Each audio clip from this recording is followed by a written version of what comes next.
You ever have one of those really great ideas that seems like a really great idea and it should make things easier, and then it doesn't?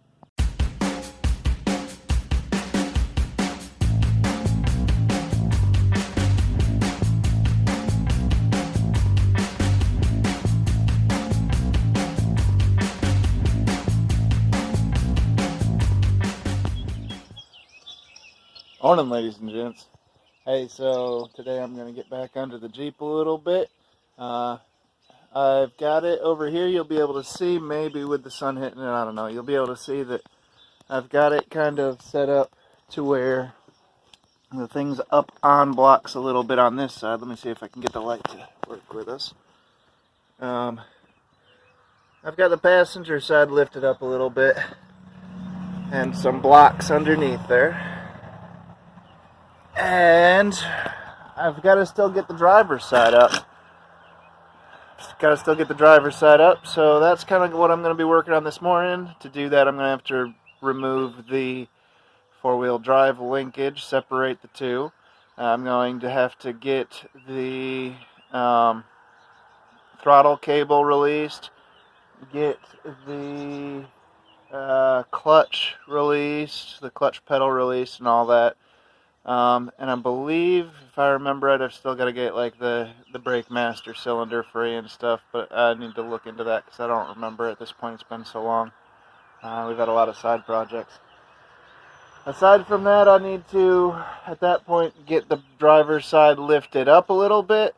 Once I get the driver's side lifted up, I need to climb under there and get back here. I need to get all the extra electrical wiring that's underneath, and the evap lines and fuel lines and stuff like that released from the tub, so we can lift that off and have full access to the frame and have it ready for the new tub that's inside. Let's get to work. Okay, so first thing we're going to do is we're going to get this throttle pedal released, and as you can see, basically when you push down on your throttle pedal, you can't normally see this with all the dash in here. When you push down, it's on a pivot system, and up here is the cable that it's connected to. So we're going to get that released right up in here. There's a pinch on the back side. If I pinch that in, I should be able to push it through, and the cable slides right up out. So I don't know if you can see that here. There's this little pinch here, and it pushes through the hole, and then the cable can slide up and out. We're going to have a similar effect on the actual firewall here. There's a pinch that we can pinch and then push it through the firewall. I'm going to reach around, which is kind of handy because I have the windshield off. I can actually reach right over and pull it through the other side. And so now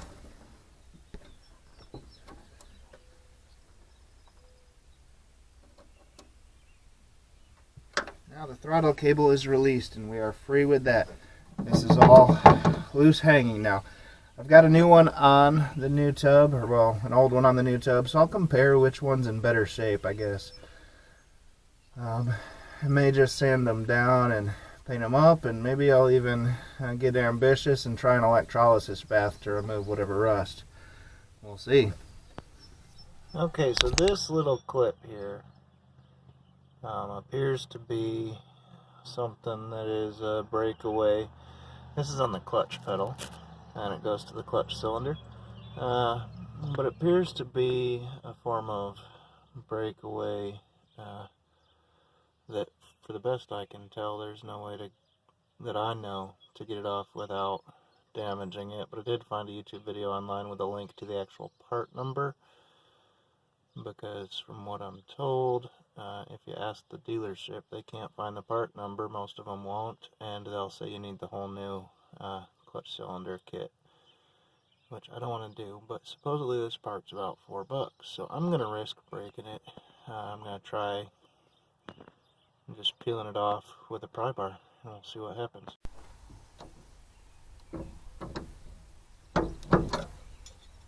That was easier than I expected.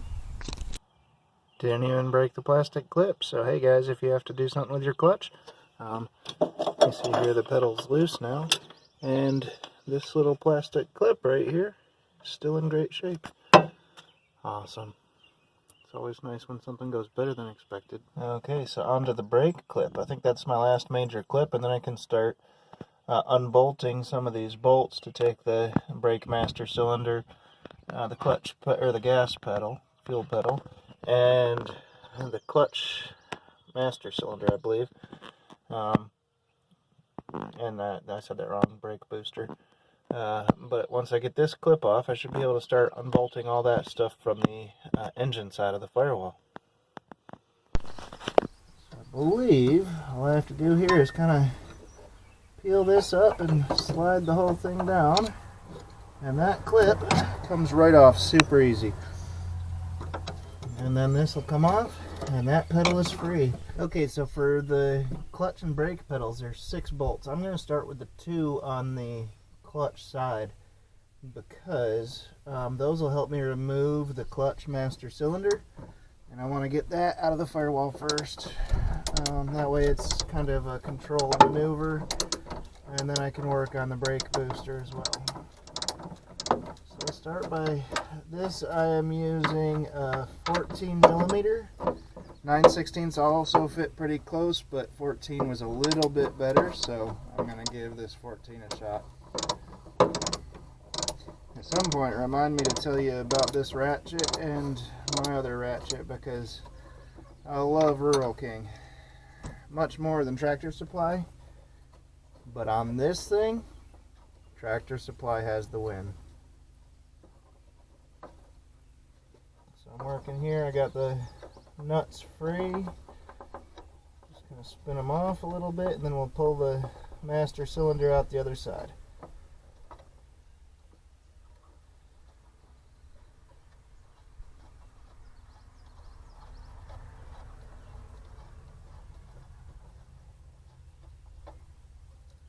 Okay, 2 nuts free. I'm going to screw those back on once I pull the master cylinder out. I've been doing a lot of a baggie system where I'm marking the bags and then writing it all down in a notebook.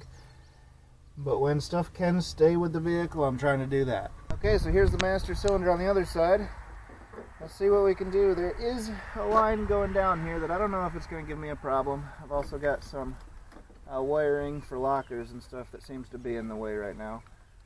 But as long as I can get this guy clear of the firewall, I'm going to be happy. Which it looks like that might be an issue until I get the brake cylinder free. Okay. Yeah, until I get the brake booster free, that's going to be an issue. Let me spin these nuts on here before I lose them, and then we'll get the brake booster. Now, ideally, I should be taking this all apart so that it's not hanging here. I've had a lot of stuff that I'm just leaving hanging here because I don't want to take apart the entire engine, all the vacuum lines. This thing's outside. I've got the new tub inside where I'm doing work.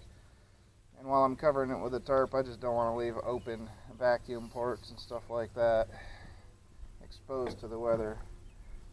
So here we are. I guess we'll move on. But before, I also want to mention I've got here my ARB compressor for the lockers. It also gives me the ability to air up tires and stuff after a trip. I'm going to have to release that too. I've got new fender support brackets because these ones are so rusted they're pretty much gone. Okay, now there are 4 nuts for the brake master cylinder or the brake booster, sorry, as well. I'm actually going to start by taking those off, and I'm not actually going to remove the brake booster until I get some more stuff on the other side of the firewall. But if I can remove those, then I believe this... Oh, no, I take that back. There's another bolt up here, and another bolt up here that you can't see, but they're up this way. So if I take those off as well, then these pedals can come out of the way. You ever have one of those really great ideas that seems like a really great idea and it should make things easier, and then it doesn't? Here's part of my great idea.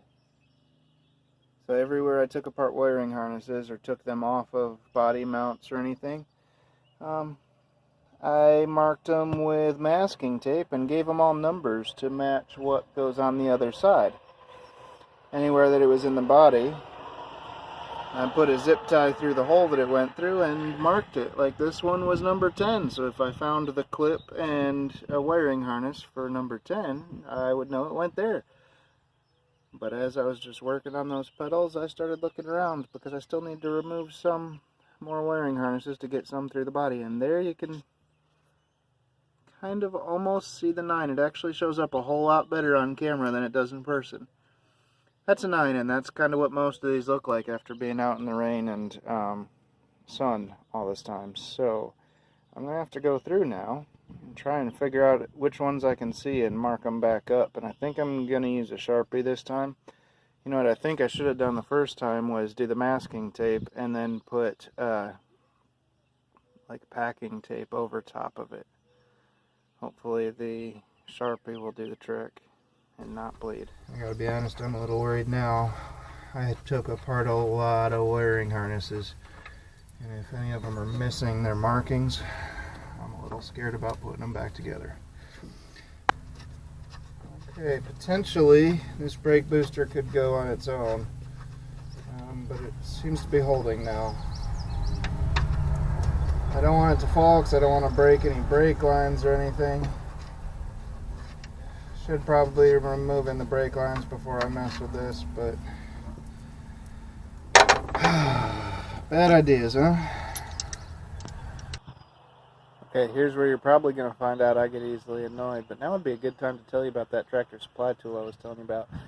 So Tractor Supply, in their cheap tools bin that you see usually kind of like right behind the register a little ways, there's usually like a $10 bin, a $15 bin, and they're usually under, under $10, under $15, under $25. I like to look through there because sometimes you find some genius tools like this guy, or like the one you saw earlier. Is similar to this, but it's kind of a spud wrench with a swivel head. There's another one where the head is actually a hammer, but all steel, super strong. The head works as a hammer. It's actually designed for it and advertised as such. It's got 3/8 on one side drive and 1/2 inch drive on the other side. And this one specifically is my favorite tool ever because it is its own breaker bar. It's got all sorts of different stages in there, so you can get as much leverage as you need in whatever space you need. Awesome little tool. But here's where we're going to find out I'm going to want that leverage, and I'm probably going to get really quite annoyed because these 4 bolts here actually connect to the transfer case linkage. I don't know if this is in shot right now, but transfer case linkage up here where you shift from 2-wheel drive to 4-wheel drive or to 4-low. If you'll notice here, I already at one point had started to work on this, and the nutsert things that connect to the underside tend to break loose. This is all rusty, so I think I'm going to end up having to chop these off, but wish me luck.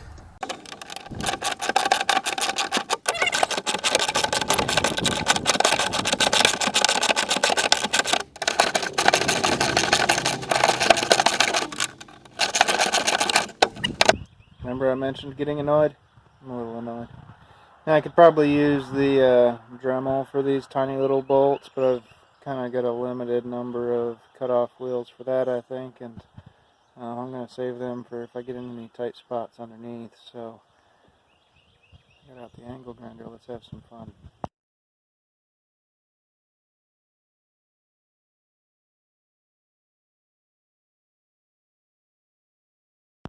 Now, I've been able to get just about everything else out of the tub so far except for the HVAC system. I don't have AC, but the heater, the vent selectors, the heater core, stuff like that.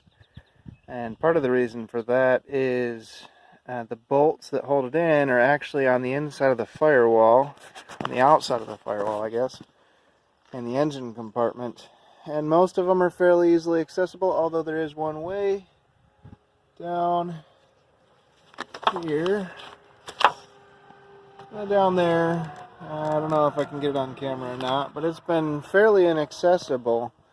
And I didn't want to get everything loose except that one bolt when I couldn't access it. Now that I've got the tub up a little higher, it looks like I might be able to get in there with one of these. So I'm going to give this a shot. Maybe I can drop that out of there, take a little more weight off this tub before I release it. Okay, so I got it, but I did have a few interesting finds along the way. If you notice down here, there are actually still screws sticking through the wall. What happened is they're like this. They are, I don't know what it's called, but it's got a screw on both sides. One side screws in with a reverse Torx head, and then the nut screws on. Well, the reverse Torx head, this part actually spun a lot easier than the nut did, so it just spun right out of there. I'll have to figure out how to get those freed up. I'll probably, once I get the tub off, spray it all down with some PB Blaster or something of the sort, let it soak for a while, and then maybe I will, from there, put a reverse Torx on here and a wrench on there and see if I can break them loose. Okay, so I got the front of the driver's side up on a block, just like you see here, and now I'm back at the gas tank. I am getting ready to remove these 4 screws. I believe they're Torx 25. Let me give that a test quick. Yep, they are Torx 25, so if you don't know what Torx is, it's kind of like an Allen wrench, but it's like a star. What I'm going to do is I'm going to remove that, and then I'm probably going to pull this off too, so I can put the gas cap back on, because even though this gas has sat for about a year now, I don't really want a gas tank full of water. I'm going to have to drain it because I'm sure the gas is bad by now. I never thought to put stable in it. But I'd rather not have water in my gas tank anyway, so. And it's a new morning. As far as I remember, last time I got pretty much all the bolts off. I got it lifted up a few inches and cleared like the fuel lines and stuff. So this morning we get to have some fun. I think this morning I'm going to take the angle grinder to it, try and cut it in half because the old tub was pretty much junk. So we're going to cut it in half so that Jen and I can easily, or at least a little more easily, lift it off of the frame by ourselves.